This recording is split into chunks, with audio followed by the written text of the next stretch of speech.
So this very cheap projector is one side cheap, it has its flaws, but on the other side it is pretty unique actually. For example, it is very small, like very compact. And I was really surprised how compact this could be for a low price. It's here around €100, so plus minus $100. And it has Android built in. It's maybe not the latest Android, so I would not recommend to put here your like main Google account on. You can use, of course, a backup account, for example. And then you have Play Store, you have all the apps, except Disney Plus doesn't really want to update. So that's the only app that has a bit of an issue with this projector. But all the apps work fine, and really the quality of the image is alright as well. Yes, it's not completely sharp overall. You do need to focus a bit with this ring, but it does work. The only complaint I could give is that the lamp brightness is not very bright. So they claim it to be very bright, it's not that bright. It is usable, but in dark room. The funny thing as well with this projector is, of course, you can adjust its like level. You can almost like do it all the sides. It's pretty cool. And even though if you use it like this, there's still enough room underneath to get some ventilation to cool the projector, because that's pretty important. The projector also has an HDMI port. It also has an aux port, so you can use like wired audio, but it also has Bluetooth built in next to Wi-Fi and so on. And the fun thing with its Bluetooth connection is that the latency or the lip sync is pretty well done. It's really like if I have this projector behind me and I have the Bluetooth speaker in the front, so a few meters away, it's almost in sync. It's pretty incredible for like a cheap projector. So you can use a Google Chromecast, for example, with the HDMI port, but its built-in Android software will do most of the things. Yeah, I'm not sure why Disney Plus has an issue now, because it did work in the beginning, but somehow it doesn't want to update. So yeah, the Chromecast could help with some of those apps, for example. The funny thing with the overall image quality is that it does have some like backlight bleeding things, like also an LED screen has like in the past. And again, as mentioned before, it's not the brightest projector, so you do need to make your room completely dark. So a few like samples I made from trailers, from watching TV. So let's just go straight into those.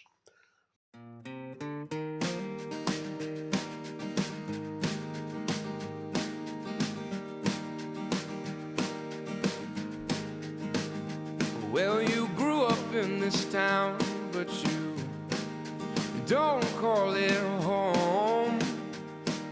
I'm trying awfully hard to figure out why you want to be ignored. So I got this idea that's been swimming around my brain. Maybe you're an angel or a superhero disguised as a chain. And I guess it's been a few years since I even seen your face. Trying awfully hard to figure out your dreams run wild. Set yourself free.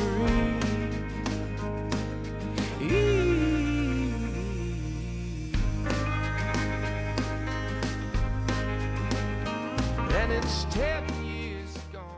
So yeah, the image is fine. It is a fine projector for having it as a backup for like a children room, or backup for your TV, or just you want to use it for your holiday, for example, because you can just do it like this and you can put it in your backpack. The few complaints I do have with the packaging is it's a bit misleading. For example, Ultra HD. It can play 4K, so its chip that's built in does support 4K decoding, but the problem with the GPU is the GPU is not strong enough to like play off 4K things. So for the 4K experience you do need to use a Chromecast, for example, for external like device put in. Again, it is possible to use 4K, but keep in mind it is a 1080p projector, so it is not 4K sharpness for sure.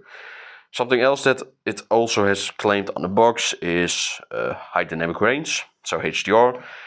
I did try to play HDR, also from some apps, but it does just put it out as SDR content. So there's no HDR on this, which is also making sense because it's only a few hundred lumens of brightness. So you can't really do HDR with only a few hundred lumens of brightness. I do think if they would have maybe put in a brighter light, maybe a bit better lens quality, so you don't have that much of an error with the focus, and just maybe made the Android software a bit more supportive to some apps like Disney+.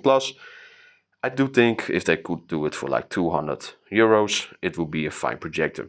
I just think it is just a bit too much on the cheap side, and then you do have some lacks in functionalities. And the brand that sent out this projector is one of the few brands that actually like resell this projector. So it is one of those mass production projectors. But yeah, again, it's pretty great. They sent two of these as well. So I was also able to test how the quality is between two units. And the image was very similar between the two. I hope you guys enjoyed this video about this projector. It's a pretty cool thing for cheap if you don't want to have something expensive lying around. And it is able to have a bit of a dent.